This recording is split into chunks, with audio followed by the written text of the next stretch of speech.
کوئی کلام پڑھیں، جو کلام پڑھیں آپ یاد کریں، اس سے فائدہ اٹھائیں، لیکن اللہ کا کلام قرآن مجید، اس کی یہ فضیلت ہے کہ سرکار عالمی صلی اللہ علیہ وسلم کا ارشاد پاک ہے کہ جس جگہ پر قرآن پاک پڑھا جاتا ہے وہ جگہ اہل آسمان کو ایسے نظر آتی ہے جیسے زمین پہ رہنے والے لوگوں کو آسمان کے چمکتے ہوئے ستارے نظر آتے ہیں۔ بڑی خوبصورت آپ بات کر رہے ہیں قاری مشتاق انور صاحب۔ ایک سوال اگر ہم اس کالر کو تھوڑا سا دوبارہ لے لیں، ایک دفعہ جی اس کالر کو بعد میں لیں گے، اچھا قاری صاحب کی تلاوت سنیں گے ہم۔ جی میں بلکہ مشتاق صاحب سے ایک سوال بھی کرتا چلوں۔ مشتاق صاحب، قرآن کریم کا ایک جو پہلو ہے وہ بھی ہم سے ایک کالر نے، بھٹی صاحب ایک کال کر رہے تھے، انہوں نے بھی ہم سے پوچھا اور میں بھی آپ سے ایک دفعہ دوبارہ ریپیٹ کرتا چلوں۔ کوئی مسئلہ ہو جائے مسلمانوں میں، آپس میں کوئی لڑائی ہو جائے، کوئی جھگڑا ہو جائے، جب آپس میں پنچایت بیٹھتی ہے، آخر میں کہتے ہیں جناب قرآن پاک لے کر آؤ، اس کے اوپر ہاتھ رکھ کے فیصلہ کرو تو نے سچ بولا تھا یا جھوٹ بولا تھا۔ تو سچ کے لیے جھوٹ کے لیے قرآن پاک کو باقاعدہ اٹھایا جاتا ہے، اس کو ہاتھ میں پکڑ کے اس کی نعوذ باللہ کہوں میں، اس کی قسم دی جا رہی ہوتی ہے۔ بتائیں کہ یہ عمل کیا ٹھیک ہے یا نہیں ہے؟ بالکل عمل یہ بالکل ٹھیک نہیں ہے۔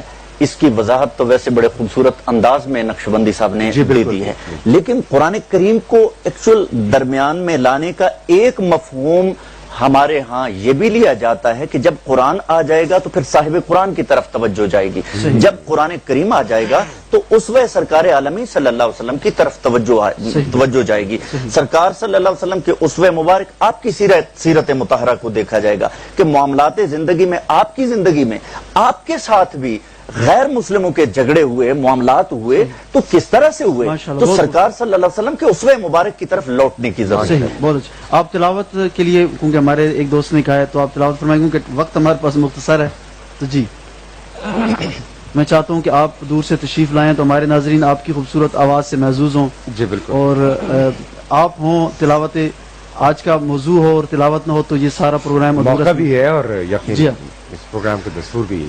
جی اختصار کے ساتھ بلا شبہ وقت کے دامن میں وسعت نہیں ہے، تو جیسے محفل میں جیسے ابتدا میں آپ تلاوت فرما رہے تھے، سننے کو دل کرتا ہے لیکن وقت کے دامن میں بالکل وسعت نہیں ہوتی، تاہم میں کامران تبسم نوری صاحب ان کی فرمائش پوری کرتے ہوئے سب مسلمانوں کی یہ دلی تمنا ہے کہ قرآن پاک پڑھیں اور سنیں۔ جیسے پڑھنے کی فضیلت ایسے سننے کی بھی بہت زیادہ فضیلت ہے، سو اسی وجہ سے اسی جو آپ نے بات کی اسی سے ریلیونٹ میرے پاس ایک سوال ہوگا لیکن آپ کی تلاوت کے بعد۔ بسم اللہ کیجیے۔ اعوذ باللہ من الشیطان الرجیم۔ سبحان اللہ، سبحان اللہ، سبحان اللہ، سبحان اللہ۔ بسم اللہ الرحمن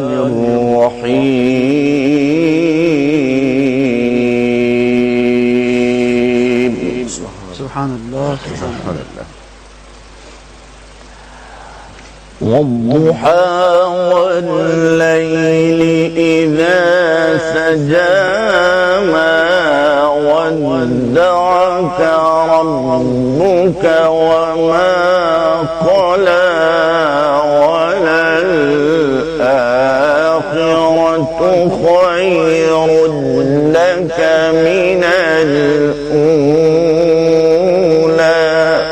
اللہ، ما شاء اللہ، ما شاء اللہ، سبحان اللہ، اللہم زد فزد، ما شاء اللہ۔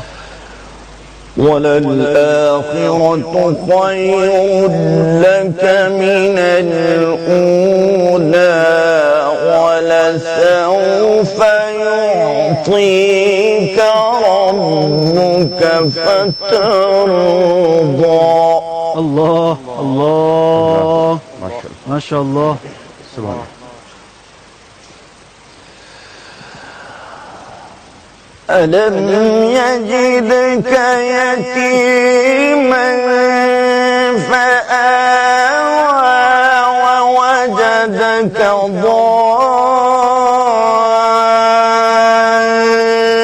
ضَالًّا فَهَدَى وَوَجَدَكَ عَائِلًا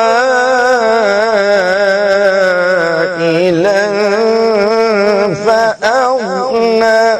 اللہ، ما شاء اللہ، ما شاء اللہ، سبحان اللہ، سبحان اللہ، سبحان اللہ۔ ووجدك ضالا فهدى ووجدك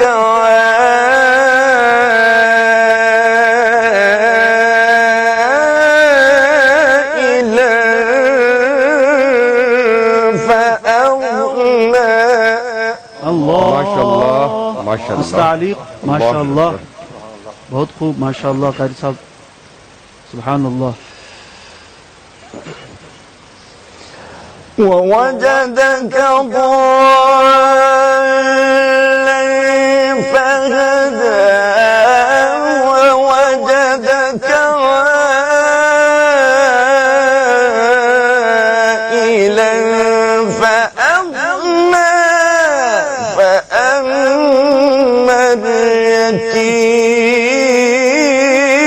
اليتيم. اللہ ماشاء اللہ اکبر ماشاءاللہ. اللہ اکبر سبحان اللہ ماشاء اللہ. فأما اليتيم فلا تقهر وأما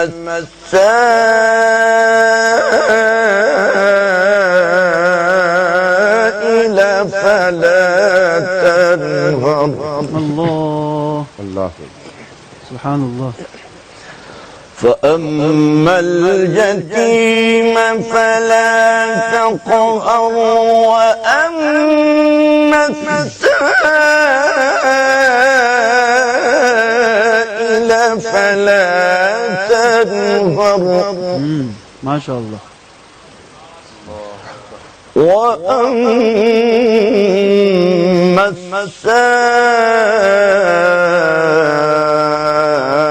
السائل فلا تنهر وأما بنعمة ربك فحدث.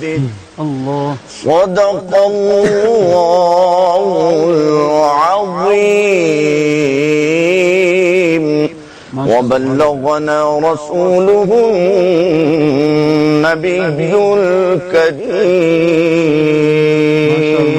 بہت خوب ماشاء اللہ، جناب جزاک پروفیسر اللہ، بہت قاری خوب محمد جناب، مشتاق انور ماشاء صاحب نے اللہ. بڑی خوبصورت آواز میں جو ہے بہت وہ خوبصورت آواز، مخصوص انداز ہے ان کی لہن تلاوت. داؤدی جو ہے وہ اللہ تعالیٰ آپ کو مزید. قاری مشتاق انور صاحب سے میں مختصراً بات کرنا چاہوں ابھی گا. ٹائم ہمارا ختم ہے. قاری صاحب قاری بھی ہیں اور پروفیسر بھی ہیں ماشاءاللہ اور دین کی بھی تعلیم اور دنیاوی تعلیم دونوں تعلیموں سے اللہ تعالیٰ نے ان کو جو ہے وہ راستہ فرمایا. چلے میں جمیل قاری مشتاق انور صاحب سے. قاری صاحب مشتاق انور صاحب، میں نے یہ اکثر سنا ہے لوگوں کو بات کرتے ہوئے، اس کے اوپر ڈسکشنز بھی ہوئی ہیں کہ قرآن پاک یقیناً ہم حفظ کرتے ہیں، اس کی ایک الگ فضیلت ہے. ہم دیکھ کے پڑھتے ہیں، مطلب قرآن پڑھا جا رہا ہے، وہ حفظ کر کے پڑھا جا رہا ہو یا دیکھ کے قرآن پاک پڑھا جا رہا ہو. لیکن اکثر ہم نے یہ بھی سنا ہے عالم دین سے، علماء اکرام سے ہم نے سنا ہے کہ قرآن پاک کو تفسیر کے ساتھ سمجھ کے پڑھیں تو اس کی زیادہ فضیلت ہے. جی مختصر سے اس کا آپ جواب ہمیں دیں اور پھر اس کے بعد پھر یہ ہے اختتام کی طرف بڑھیں. گزارش ہے کہ تینوں کے الگ الگ جواب کے لیے بہت زیادہ وقت چاہیے تھا، بالکل ایسے ہی. لیکن یہ ہے کہ قرآن پاک دیکھ کے پڑھیں تو اس کا ثواب ہے، صحیح. قرآن پاک یاد پڑھیں تو اس کا اور ثواب ہے، اور قرآن پاک سمجھ کے پڑھیں بلکہ اس کے اوپر عمل کریں تو پھر حافظ کے والدین یا حافظ کے لیے وہ جو فضیلت، وہ جو اللہ رب العزت نے فرمایا اتنا پڑھنا. مختصراً یہ بتائیے کہ جب ہمارا قرآن پاک کا نزول عربی زبان میں ہوا ہے تو یہ کیا اچھا نہیں ہے کہ ہم تھوڑی سی عربی کے اوپر بھی کمانڈ حاصل کریں؟ سبحان اللہ سبحان اللہ. یہ تو آپ نے میرے مطلب کی بات ختم ہو چاہتا ہے. قاری صاحب نے بڑی خوبصورت بات کی. قرآن کو ناظرین، قرآن کو پڑھنا، قرآن کو سننا اور قرآن پر عمل کرنا اور قرآن کو سمجھنا عبادت تو ہے. یہ بالکل قرآن کو دیکھنا اور قرآن کو چھونا بھی عبادت ہے. بہت شکریہ جناب. ہمارے ساتھ جمیل نقشبندی صاحب تشریف فرماتے، پروفیسر قاری مشتاق انور صاحب جوہرآباد سے آپ ہمارے مہمان بنے. بہت مشکور ہوں آپ کا جناب. قاری سلیم نعیمی صاحب بہت مختصر آپ سے بات چیت ہوئی، معاف کیجیے گا. پھر انشاءاللہ کسی پروگرام میں آپ کی تلاوت بھی سنیں گے، آپ سے نعت بھی سنیں گے. ہمارے ساتھ جناب حنیف قمرآبادی صاحب. آج کے اس پروگرام کا اختتام آپ کی نعت شریف سے ہوگا. ناظرین آپ دیکھ رہے تھے سر ٹرانسمیشن رحمت رمضان. حضرت علی کا قول، آپ نے فرمایا کہ جب میرا جی یہ چاہتا ہے کہ میں اللہ تعالیٰ سے باتیں کروں تو میں نماز پڑھتا ہوں، اور جب میں یہ چاہتا ہوں کہ اللہ تعالیٰ مجھ سے باتیں کرے تو میں اللہ کا قرآن پڑھتا ہوں. اپنے میزبانان سید اطہر رضوی اور ڈاکٹر اکرام اللہ محسن کو دیجیے اجازت. اپنا اور اپنے چاہنے والوں کا بہت سارا خیال رکھیے گا. حیات باقی، ملاقات باقی.